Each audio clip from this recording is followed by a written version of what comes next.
a certain famous international sporting event beginning in Great Britain this evening. Unfortunately, in order to preserve the integrity of its brand, I am not allowed to mention it by name.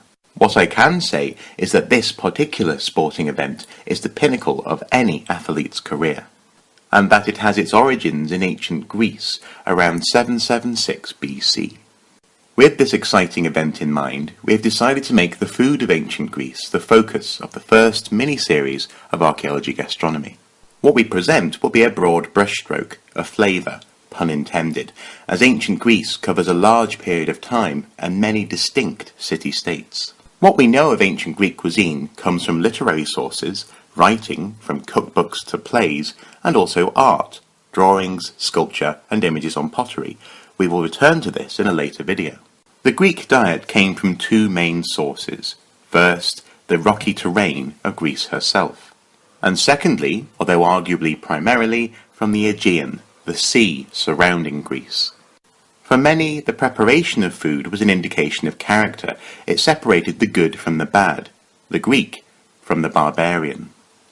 In the Odyssey, good and bad characters are highlighted by their eating habits, and Herodotus himself partly identified foreigners by their cuisine.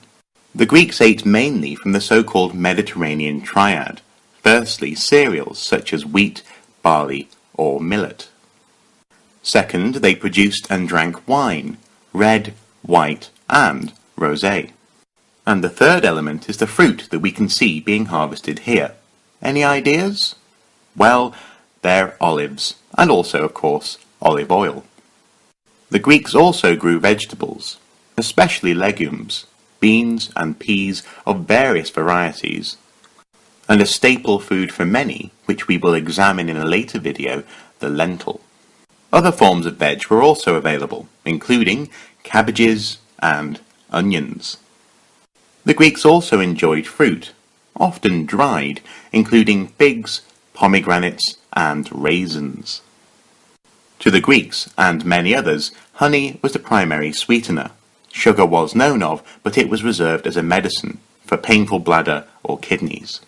Meat was eaten, pigs being the most common. Indeed, sausages were available for both the poor and the rich. Another common domestic animal was the goat, for meat, but also for milk and for cheese. However, it was fish, not meat, that provided most of the protein in the ancient Greek diet. All manner of sea creatures and fish were caught and eaten. Those cereals were undeniably the staple of the Greek diet. The two main grains, wheat and barley, were ground into flour and formed into bread, often flavoured with honey or cheese. In the urban environments of ancient Greece, fresh vegetables were expensive. Poorer citizens had to make do with dried vegetables, and lentil stew was crucial to a workman's diet. Cheese, onion, and garlic were portable foods associated with soldiers on campaign. In one Athenian old comedy play, the smell of onions represents soldiers and follows them round, and they cry out in joy, "No more helmet, no more cheese, nor onions." Typically, the ancient Greeks only ate meat which had been properly sacrificed to a god, or hunted and killed in the wild, in its own environment. The consumption of fresh meat was accompanied by a religious ritual in which the share for the gods, fat and bones, was burned. The human share, the meat, was grilled and consumed, though often in food business the owner didn't have time to burn bones for the gods. For a drink, if you were lucky, you lived near to a natural spring. Women would fetch the water. Sometimes barley would be mixed with water to make a meal and drink in one, a gruel called kykion. The drinking of animal milk was seen as a highly uncivilized practice, if not repulsive, though it probably did occur in the countryside. For the most part, however, the ancient Greek diet was complemented by a drink made from grapes, wine. Jindiana Bones will be exploring wine and evening parties known as symposia in a future video. The ancient Greeks had approximately 3 meals per day. Breakfast was taken at sunrise. This usually consisted of barley bread, stale from the day before, dipped in wine, with figs or olives. Pancakes were also made with wheat flour, olive oil, honey, and curdled milk. Around noon, or early in the afternoon, there was time for a quick lunch. This was again bread dipped in wine, along with olives, figs, cheese, or dried fish. When out and about, it was also possible to purchase takeaway from shops which roasted meat all day over charcoal. The main meal of the day was usually taken at home around sunset, and generally consisted of vegetables, fruit, plenty of fish, and also honeyed treats like cakes and nut clusters. Men and women ate separately. When the house was small, men ate first, women afterwards, and slaves last of all. The Greeks normally ate while sat upon chairs or benches, or reclined upon couches during banquets. Tables were initially rectangular, but by the 4th century BC had become round, with legs decorated to resemble animals. Bread could be employed as a plate, however terracotta bowls were more common, and by the Roman period precious metals and glass were also being used. Cutlery was uncommon. People ate with their fingers. Forks were unknown, knives were used to cut meat, and spoons were employed for soup. Bread could also be used to scoop soup, and it was used as a napkin, and then thrown to the dogs, or the slaves. So there you have it, a brief overview and a flavour of ancient Greek cuisine. It's actually made me rather hungry. Let's go to the kitchen now at 41 Feasts to make our first dish. Hello, my name's Nicola and I blog at 41 Feasts. Today, for the first in our recipes from ancient Greece, we're cooking honey glazed prawns. This is a very simple recipe and these are the ingredients you'll need. Some olive oil, some Worcester sauce, honey, freshly cut oregano and some black pepper. What to do is take 200 grams of raw prawns and make a marinade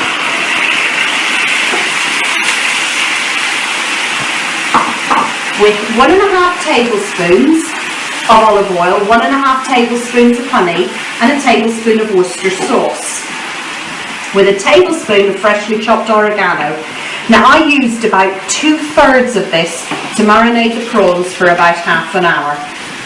Some of the recipes that Mark and I looked at for this talked about cooking your olive oil, your honey, your oregano and your Worcester sauce all together and then putting the prawns in, boiling the sauce to reduce it and then pouring it over the prawns. Boiling honey, of course, causes it to caramelise. So what we've done is we've marinated the prawns first and are cooking it gently in the sauce.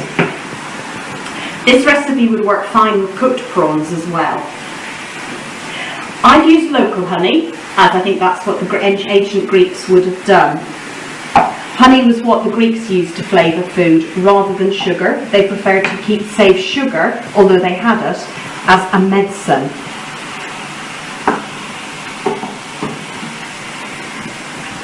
So what you've got is your prawns cooking very gently. I did wonder with the other recipes whether it was just that the Greeks didn't cook on gas as we're doing and they cooked on a more gentle heat, or maybe even bake the prawns in the oven, which actually you could do. You could bake them, or in fact you could grill them, putting them on skewers as well, either, as I say, under the grill or in the oven. I think those prawns are looking pretty much cooked. So we will turn off the heat and pop them on the plate in the natural juices that they have. And then I will take the remaining 1/3 of the honey, Worcester sauce and oregano and just drop them over like that. And there you have honey glazed prawns in olive oil with honey, Worcester sauce and oregano. Now Mark, before we taste it we just need to sprinkle it. Sprinkle the prawns with a little bit of black pepper. Tuck in. Of course, no forks. Absolutely not. That's really good. It's it's kind of odd at first, like honey and fish, but it's good. It's good.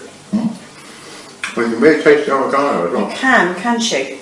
Now, Worcester sauce. Not your ancient Greek traditional ingredient, I would have thought. Why did you have me cook with Worcester sauce? Because original recipes would have called for gyros, or in the Roman world, garum, which isn't all that easy to come by. But the best equivalent which we have in modern Britain is Worcestershire sauce. It's anchovy based, kind of like garum, but also some other folk suggest using, say, fish sauce from Japan and the like, but that's just a bit too salty. So this is a bit closer to the real thing. Well, closer than getting a barrel full of rotting fish. There you go. Thank you. So,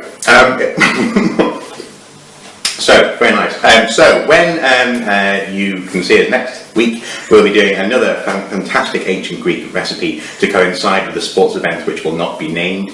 And if you want to find out more about the wonderful Nicola and her blog, the link is in the underbar below, as is a link to the recipe that we have just cooked. So tune in next time for another and possibly slightly larger recipe. Bye bye. Bye bye.